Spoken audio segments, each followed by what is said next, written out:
Hello everybody and welcome to Battery Dance TV. Thank you so much for tuning in. My name is Jillian and this is Contemporary Jazz Fusion. It's springtime here in New York. We have beautiful weather, the birds are chirping, I have my windows open, so let's go ahead and be thankful for the warm weather that we made it through the winter. It's coming up on about a year of us quarantining here in the United States. I know other countries around the world have a different timeline. So we just really need to stay vigilant in our physical practice so that we don't get bored or lazy, because those physical feelings have mental side effects, or vice versa. If you're not feeling inspired, if you're sad or lonely during this time, working out, moving your body can help to alleviate the mind, because the adrenaline and serotonin and dopamine are all moving around when you work out and when you sweat. It's also really good for your immune system to move your body and work out. So thank you so much for tuning in. These are our free online classes for you. We're still doing it. We're still here. Today I'm going to be doing some Graham inspired modern movement, focusing on staying on the floor. Maybe we'll get to standing, do a little foot articulation thing. I was a dancer in the Martha Graham Dance Company, their second company, for about a year, so this is very important in my artistry and my training, so I want to give it to you a little bit. It is much more codified than what I'm going to be sharing here today. So if you want to learn more about that, you can go ahead and check out the Graham Institution, the school. They have a lot of stuff going on. Yeah, grab some water if you haven't already. I've been talking for a bit. Continue to like, share, and subscribe to our videos. Comment what you like, what you don't like, what you want to see. We're here for you. Almost a year later. So we will go ahead and get started. I just have a yoga mat to mimic a Marley floor. It's not necessary if you feel comfortable sitting on whatever surface you have at home.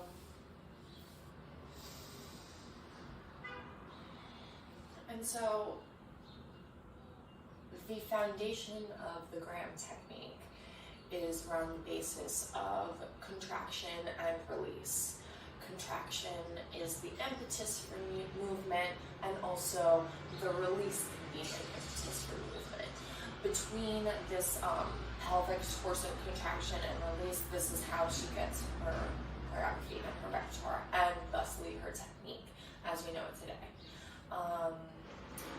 So she started with this movement, and throughout the 20th century refined her practice and her class to the one we know it today. So if you go and take a Graham class, just like how in ballet you start with pliés and then you go to tendus and then you go to dégagés, it's a very similar thing in Graham.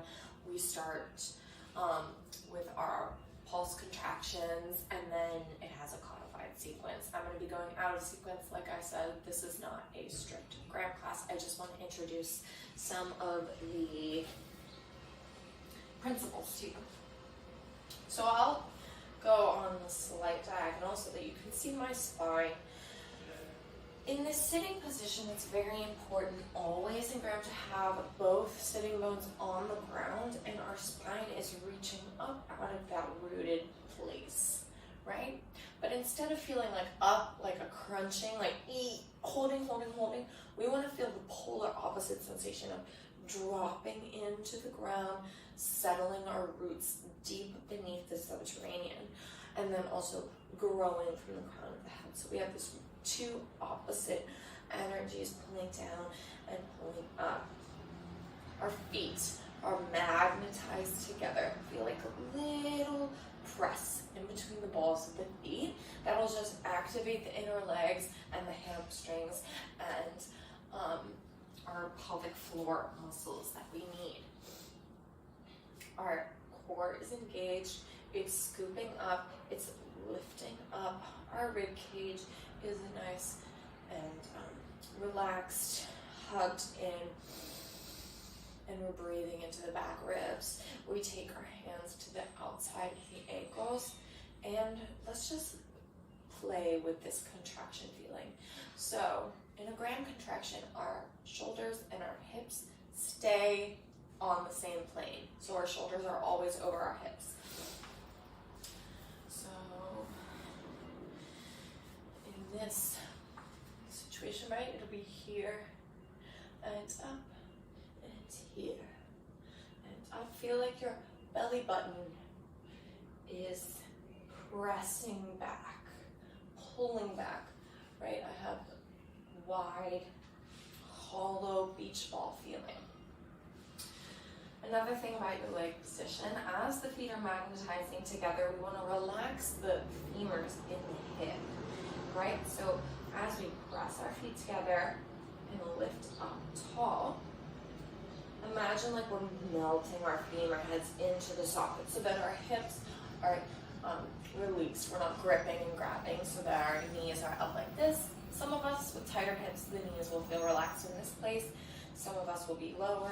You can adjust the feet out if you need a little bit more space in your hip flexors so that they're not grabbing so much. We contract 4, 3, 2, 1, and then pulse over. 2, 3, 4, 5, 6, 7, 8, another 8, 7, 6, 5, 4, 3, 2, 1. So instead of this just being like a bouncing forward, right? Anybody can do that. This is really a pull between the crown of the head and the contraction, right? So as we pulse forward, we pull back, pull back, so that we're hollowing out the torso and the abdomen, right? It's engaged. Your pelvic floor is pulling up. Everything is nice and buoyant. Our sit bones, you tip a little bit to the forward of them just so that you can get your upper body up. And then from the 16 count, right? So we're all the way down here. Contraction, contraction, contraction. Feel like you're like really flexing your abs in. Like the scooping sensation. Not flexing out, but scooping up and in and under. From here. Laser beam from your sit bones. We release. Long spine. Flat back on the diagonal, wherever you unfurl. Up 2 counts back to where we started. You straighten the legs and you open to second. Whatever second you need, whatever second you can feel your sit bones pressing still into the ground. We still have that inner thigh connection, that hamstring connection. The hamstring is magnetized to the floor. And we come to our second position, right? Spine is long and tall. I'll go to the sides. You can see long and tall, right? From the back of the neck, right? So we're not like that long and tall, we're like this, long and tall. Doesn't have to be your most extreme second position, right? It's actually better if it's a little shallow because then we have more mobility in the hips. 6, 7, 8, and we pause. 2, 3, 4, drop the crown of the head. 7, 8, and 1, 2, 3, 4, 5, 6, 7, 8, release. For 2, and pull up. For 2, and bring your legs together. For 2, and we flex. For 2. Legs are perfectly straight together, engaged up off of the floor. The heels are together. We have the arms straight, palms facing in, and we pull back to get this contraction. My shoulders are over my hips. You probably can't really tell because I'm wearing all one color. And we pulse forward, back, forward, back, forward. 5, 6, 8, 8 more. 7, 6, 5, 4, 3, 2, 1. Release and point the feet flat back, up. We rotate the legs and we pull them in and we contract. So we pull them in to this quintessentially classic ground position, crossing at the ankles. Let me go ahead and take my socks off so that you can see my ankle position. So, okay, we've come from here. We turn out for 2 and pulling in for 2. I'm crossed at the ankles. My feet are pointed and they're actually winging off of the ground, right? So I'm not like collapsed like this, like how we would just sit Indian style. I'm actually pulling up into the shins, into the legs. So this is the rotation. This is from the femur, rotation of the legs, rotation of the knee, rotation of the shin, rotation of the heel. And so that is our foot position. We open and we contract. These are called the breathings. So we just breathe, inhale for 4, and straighten the spine, and then we exhale for 4, and we release. So it goes 1. Starting with the pelvis, right? So I'm in my contraction, it's engaged. My shoulders are over my hips. I'll release the hips, sit bones, lower back, middle back, upper back, and exhale. Inhale, 2, 3, 4, and exhale, 6, 7, 8, and inhale, 2, 3, 4, and exhale, 6, 7, 8, last one, 1, 2, 3, 4, and 5, 6, 7, 8. We reach up, up, up to the ceiling, forward, forward, forward, over, straight legs, up, up, up. Rotate other side, 6, 7, 8. So on that 6, 7, 8, we come back to our curve. Arms can breathe, or they can stay. Ankles are crossed, heels are up, feet are pointed, legs are rotated. 6, contract, 7, 8, and 1, 2, 3, 4, and release. 6, 7, 8, and 2, 3, 4, and exhale. 6, 7, 8. Let's go up. 1, 2. Shine the chest to the ceiling. Up and contract. And up. Shine the chest and up and down. We release. Up and over. Up. And first side. So we come back to this foot position. We come back to our contraction. Now it's a little bit more spicy. Right now we're at the 3rd combination in our series, in our standard grand series. This is probably about an intermediate class that I'm demonstrating. So we come with the wrists over the knees, 2 diagonals shooting out from our long back. We're super vertical. And we move with our shoulder blades in our arms, right? So we're not like moving awkwardly different parts of the arms, right? It all comes from the back. Like with the wings of angels. So, we start this one. These are our 3s. There are spiraling 3s. is when we're getting into our release spirals. So we have contraction, we have release, and we have spiral, right? So this is kind of the third principle in our Graham technique. We start this combination in a contraction, really buoyant, really stable and strong. We move the left hip back. This causes our pelvis to tilt. And from this tilted position, we can spiral on top, right? So just play with that, pulling the right hip back. The left one naturally goes forward, and we spiral up against that, right? So it is, everything is initiated with pelvis. Everything.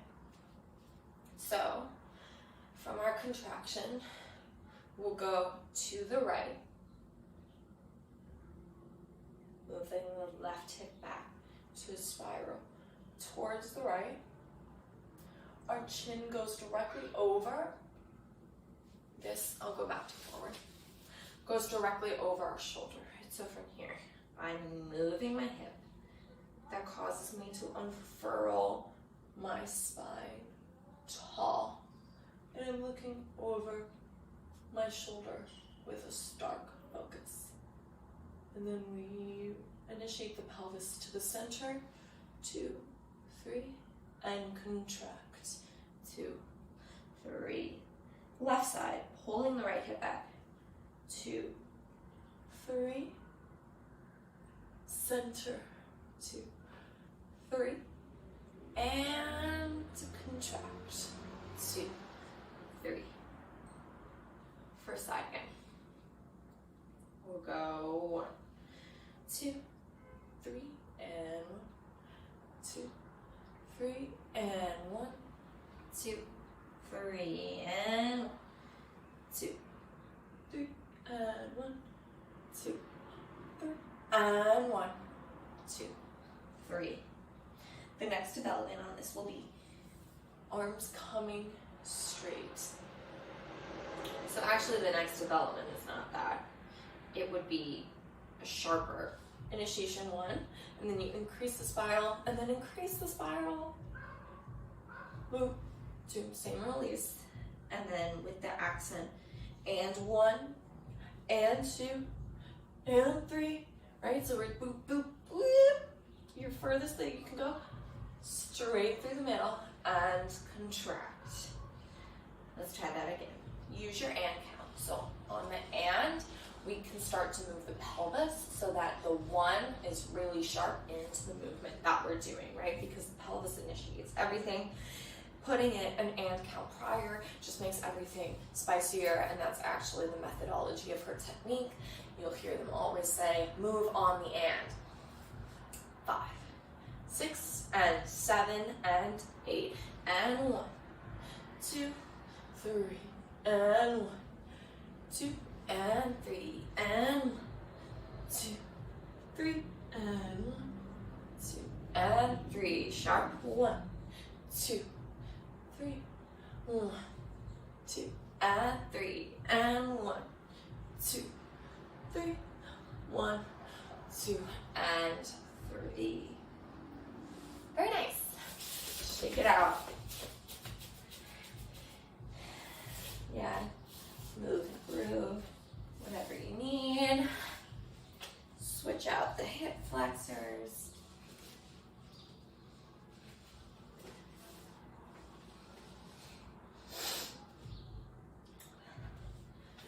So from this cross-legged position, the next thing that we do in this threes is actually we stand on it, we open it, and we extend.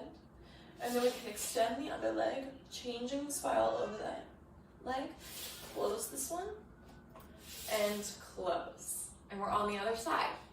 So let's do that.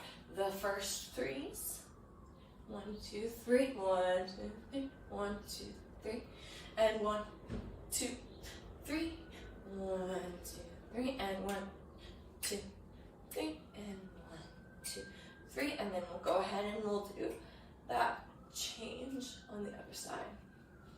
Great. 6.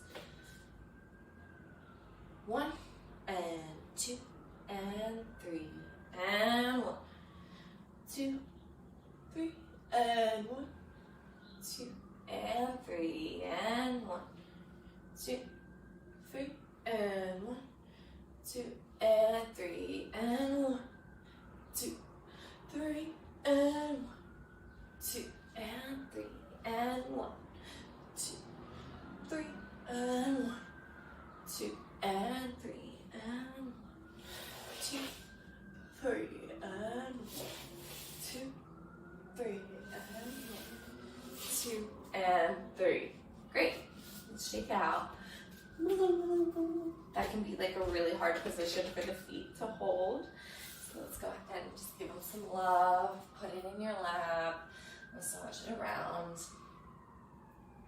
I'll go over one more exercise in the Graham methodology, and then I'll leave you to explore on your own. Please, this is a very hard technique and it's very specific, so it doesn't feel good the first time you're introduced to it.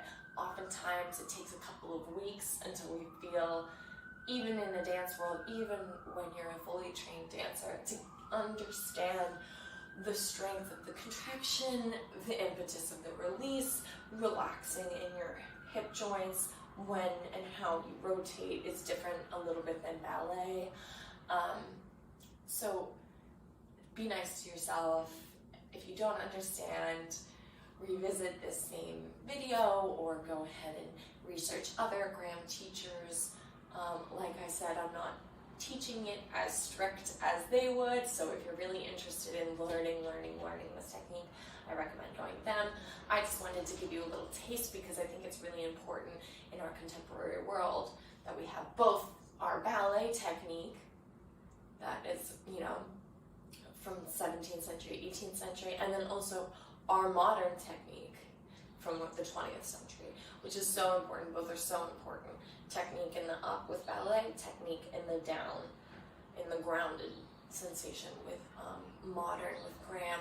And there's so many other modern techniques that are amazing. You have Taylor technique, Horton technique with the Ailey Company practices, Limon. They all come from these earlier iterations of modernism, and Martha Graham is one of those earliest modern dancers. So we owe a lot to her in the dance world, so I think that it's really important that we learn what she has to offer because it can really inform even our most contemporary pieces of today. Contraction and release. You can find in almost every single piece now because nothing is like perfectly vertical anymore. There's a lot. Even in ballet, there's a lot of movement of the upper spine, of the lower spine. So it's really important for everything. I digress. Let's come to our shallow second position once again. Our hamstrings are going to be magnetized to the floor. Feel like you could lift the heels up off the floor with fully engaged legs. Still trying to press down with those sit bones, right? These are our deep contraction series. So we actually start with a flat arm to the side and then feel actually like someone's lifting up your elbows, right? So we create this like stark geometric shape. And it's because on our first count in the deep stretches, we go 1, 2, and we, from our contraction, right, that starts at and 1, 2. From there, we flex the feet, everything presses out, right, out from both heels, out from the heels of both hands, our Graham hand, perfect 90-degree angle. Thumb is tucked in. Some people like it tucked in here, like a little puppet. Others like it straight on the finger line, so you can't see it. I do mine straight on the finger line. 1, 2, over. So we, from this wide, we go over the barrel, over with our contraction. And we release, coming back to that geometric arm with our spine in a long diagonal. And then we find that connection to our sit bones once again. And 1, 2, and over 1, 2, and release 1, 2, and up, 2, and 1, 2, and up, 2, to the right, 2, and up, 2, and front, 2, and over, 2, we spiral to the left, straight arm, back arm has that 90-degree angle, front arm, that spiraling arm is reaching long, our shoulders are perfectly in line, right? So I'm not like that, and I'm not like that, I'm in line, I'm off my center, right? So from my pelvis, I've twisted it, right? So that pulling back sensation to get into our spirals, and then I'm opening up my spiral, but I'm not opening this way or this way, I'm opening flat, so that I get this long and up. We'll do those spirals again. 1, 2, and 1, 2, spiral the pelvis, 1, 2, and 1, 2, and 1, 2, and 1, 2, to the left, 2, and 2, and we have multiple developments with multiple different arm variations, but for the last one, I just want to do it with our feet apart. This would be technically the 4th development of the deep stretches. So you're in second, you do second arms here, second arms here, second arms here, and then we curl in to our home base once again, and we go from vertical, deep, stretch, and over, 2, and up, 2, and over, and curl, over, to the right, and up, and to the center, and over, to the left, and up, and center, and curl, and stretch, and over. Okay, so that was my little Graham introduction. I'll try to incorporate a little bit more information about Graham in my classes coming up, but I just wanted to, show you some of my knowledge on the Graham technique. Hopefully that it will serve you well in your dance endeavors. She's amazing. Go look up her rep. There's plenty of tutorials on YouTube of people in unitards that it's better to see their body than in my sweatshirt. I see now, next time I teach, I will wear something tighter and more colorful so that you can see me better. But yeah, just feel where the contraction and the release is in your own body. Yeah, it doesn't have to be anything special right now. Like I said, the more you practice, the better it'll feel, and the better it'll look. And that's what our daily practice is about. It's about constantly progressing, constantly growing. So thank you so much. My name is Jillian. This is Contemporary Jazz Fusion, Modern Graham edition. I hope you enjoy the rest of your weekend,